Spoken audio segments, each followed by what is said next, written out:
Hi, hello, and welcome to another segment of Neil the Real Deal. We have some really interesting things coming up for today's segment. First off, we have a story about a boy who changed the world through his groundbreaking actions. This fascinating story will be followed by Jeffrey Janotka explaining the science of no-scoping in video games. Without further ado, let's delve into the story of a boy who changed the world and wrote a book about his past experiences. William Kamkwamba is a boy who wrote a book based off of his past experiences. His book was called The Boy Who Harnessed the Wind. It was just so captivating. It might be one of the best books I've ever read, to be honest.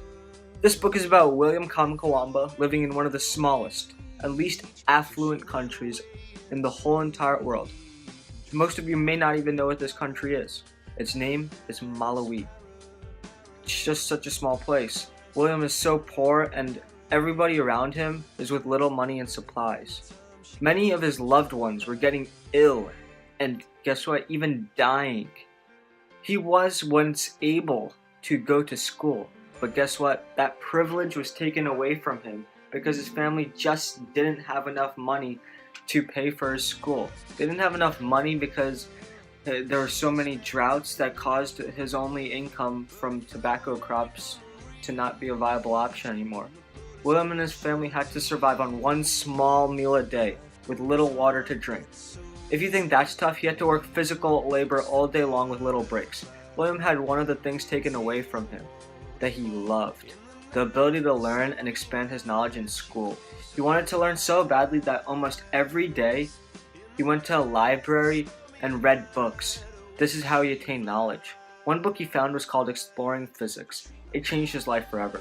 He taught himself science concepts and inspired himself to build his own windmill out of scrap parts that he found in his junkyard. I personally read this book and it was one of the best decisions I've ever made. You should do it too.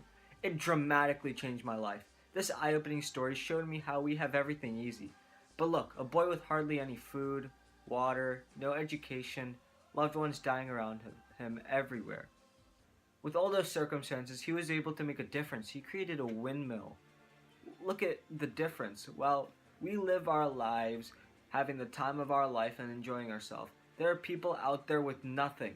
But with nothing, they're still more productive and doing things that we could only dream of right now. There's really no doubting the story and the things that William was able to achieve from the circumstances he was put in. Many people think that this story is just too good to be true, but guess what? False. William conveyed his experiment in an extremely admirable and scientific process. His evidence is definite because he relied on factual sources such as the book Exploring Physics to figure out exactly how he was able to convey his experiment. He learned through science books such as Exploring the Physics how to incorporate the use of AC and DC power. He learned from the book that he needed transformers, shock absorbers, rectifiers, a dynamo, and many other things to convey his experiment. You may all probably know just the same amount about these items as William did when he first started. But guess what? That didn't stop him from achieving success. If you think that a boy from a village with little water or no food would have these kinds of materials at his disposal, you are totally wrong. He had to find scraps and materials from his junkyard and he had to create these items himself. That's going above and beyond. Also, at the same time of factual evidence and scientific material that he used from his library, William also found various discoveries from observation and assessments that he made in his head. When science could not help him any longer, William had to use the power of his mind to keep him on going. He observed that he observed and he thought about why sometimes windmills give him electricity and when sometimes it doesn't. The experience that the reader gets from reading William's story in first person is incredible. You could honestly make a windmill yourself after reading this brilliant work of art. The language that the author uses really makes up the book. He is so passionate in what he does and he's truly earnest. Building the windmill means the world to him and he shows that through the text. The reader, when reading the book, is just as excited for William as William is for himself. Also, might I add, there are also positive impacts for the future which will last generations on. He showed that the circumstances around you do not define who you are. For many years to go on, William positively will inspire kids in unfortunate countries to strive for greatness. Let me tell you why. Everybody will want to create something and make an impact on the world after William's invention of success and prosperity to his community. Going on with what people think about this book, unlike most science books, there's absolutely nothing controversial with this book. You know, it's quite the opposite. After reading the story, people will agree with everything he says. Who would doubt a boy who created a windmill and powered lights in his house and lights in his village? He is a role model to many. For all you 9th graders out there, the boy who harnessed the wind has some interesting things that relate to what you learn, especially if you go to the Central Bucks School District. The book that William Kamkwamba wrote deals with the environment. He uses his environment to harness energy.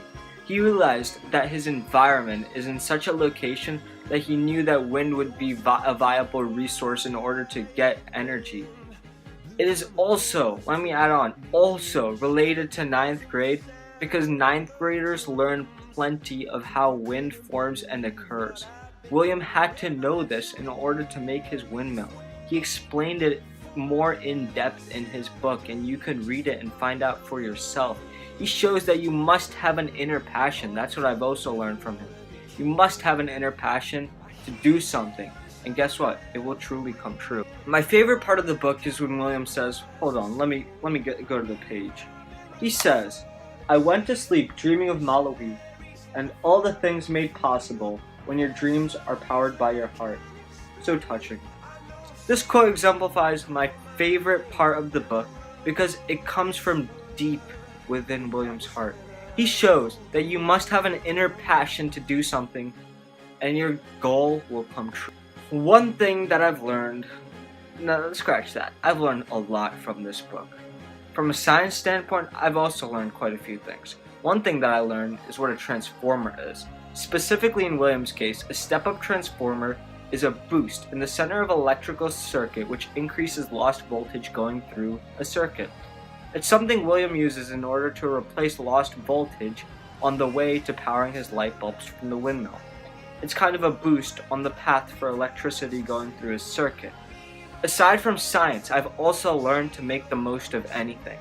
You could quote me on this.